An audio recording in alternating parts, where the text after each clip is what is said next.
বেসরকারি বিশ্ববিদ্যালয় ছাত্রদলের সভাপতি সহ অন্যান্য যারা বক্তা ছিলেন তারা বিস্তারিত বলেছেন কি ঘটনা হয়েছে, তাই আমি সেই ব্যাখ্যায় যাব না। আমি শুধু যেটা বলতে চাই যে আমার বোঝার মতে বা আমার জানা মতে বৈষম্য বিরোধী ছাত্র আন্দোলন সংগঠনটি তৈরি হয়েছিল প্রায়, আমি যদি ভুল না করে থাকি, 27টি ছাত্র সংগঠনের সমন্বয়ে জুলাই আগস্টে খুনি স্বৈরাচারী ফ্যাসিস্ট হাসিনা বিরোধী আন্দোলনকে বেগবান করার জন্যে এবং তার চূড়ান্ত পতনের লক্ষ্য। এর পরবর্তীতে আমরা দেখেছি বিভিন্ন জায়গায় বৈষম্য বিরোধী ছাত্র আন্দোলনের নামে কমিটি করা হয়েছে। আমি শুধু আজকে এই যে বনানী থানার কমিটির যদি উদাহরণ দিতে চাই, এটা বৈষম্য বিরোধী ছাত্র আন্দোলন বনানী থানা কমিটি। এটা কি ধরনের কমিটি সেটা আমি আপনাদের কাছে প্রশ্ন রাখতে চাই। বনানী থানা কমিটি রয়েছে রাজনৈতিক দলগুলোর এবং তার অঙ্গ ও সহযোগী সংগঠনগুলোর। বিপ্লব হয়ে যাওয়ার পর, হাসিনা পালিয়ে যাওয়ার পর কি কারণে এখন থানা ভিত্তিক কমিটি করা হচ্ছে? আমি এর আগেও অন্যান্য জায়গায়ও দেখেছি টার্মিনাল ভিত্তিক কমিটি করা হয়েছে, বিভিন্ন মার্কেট ভিত্তিক কমিটি করা হয়েছে।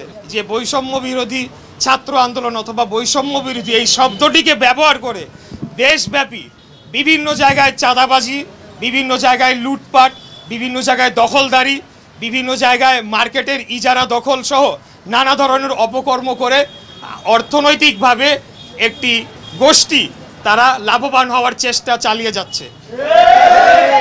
আজকে যে ঘটনাটি ঘটেছে এখানে স্পষ্টতই বোঝা যায় যে ছাত্রদলের উপরে একটি আক্রোশের বশে ছাত্রদলের মেধাবী ছাত্র তাকে এইভাবে বিনা ছোট একটি কারণে, এমন কোনো বড় কোনো বিষয় নয়, ছোট একটি কারণে তার উপরে শুধু হামলা করা হয় না, তাকে ছুরিকাঘাত করে তাকে হত্যা করা হয়েছে।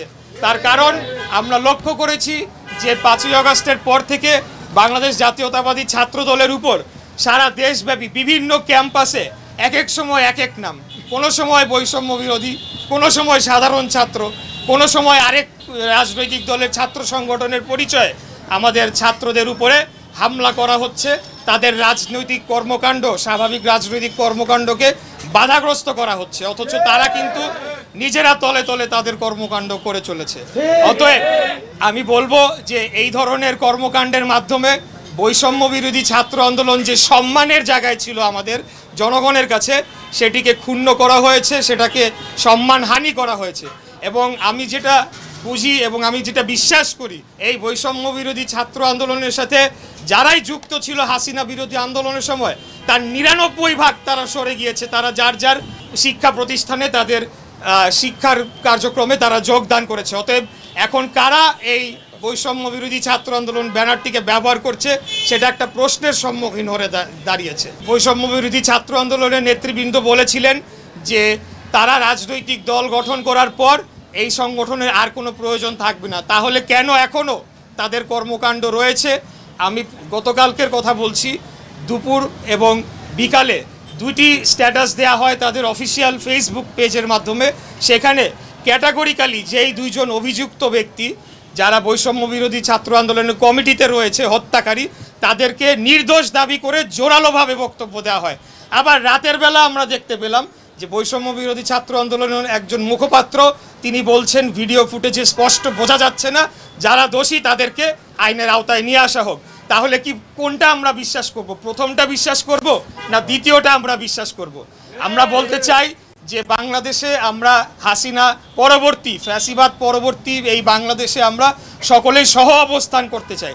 প্রত্যেকটি ক্যাম্পাসে সকলেই যারা রাজনৈতিক দলের সাথে যুক্ত রয়েছেন বা রাজনৈতিকভাবে সচেতন রয়েছেন তারা নিজ নিজভাবে তারা রাজনীতি করবে। এখানে সন্ত্রাসের কোনো ঠাঁই হবে না।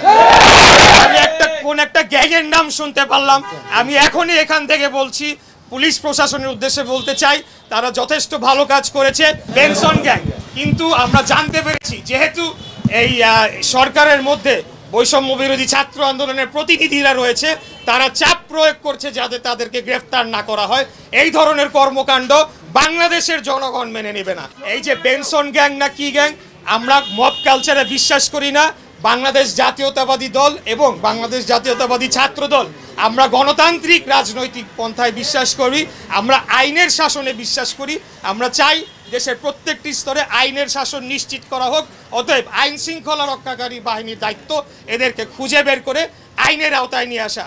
আমরা চাই না জনগণকে সাথে নিয়ে এখন আমরা এইসব গ্যাং খুঁজে বের করে তাদেরকে দাঁত ভাঙা জবাব দেওয়ার জন্য আমরা এবং তাদেরকে যারা রক্ষা করার চেষ্টা করবে, আইন শৃঙ্খলা রক্ষাকারী বাহিনীকে যারা বাধাগ্রস্ত করার চেষ্টা করবে, তাদেরকে বলবো অন্তর্বর্তীকালীন সরকারের সময়ের জন্য এসেছে, বিশেষ দায়িত্ব নিয়ে এসেছে বাংলাদেশে একটি সুষ্ঠু, সঠিক, অবাধ, নিরপেক্ষ, গ্রহণযোগ্য নির্বাচনের মাধ্যমে জনগণের সরকারের কাছে ক্ষমতা হস্তান্তর করে দেওয়ার জন্য। অতএব আপনারা যদি এখন কেউ আপনাদের মধ্য থেকে ক্ষমতার অপব্যবহার করে, সমস্ত সরকারকে এবং সমস্ত ছাত্র নেতৃবৃন্দকে দায়ভার নিতে হবে, তাদেরকে আইনের আওতায় তুলে দিতে হবে, না হলে বাংলাদেশের জনগণ আপনাদেরকেই এর জন্য দায়ী করবে। আমরা আলটিমেটাম দিতে চাই না, কিন্তু আমরা আলটিমেটাম দিচ্ছি।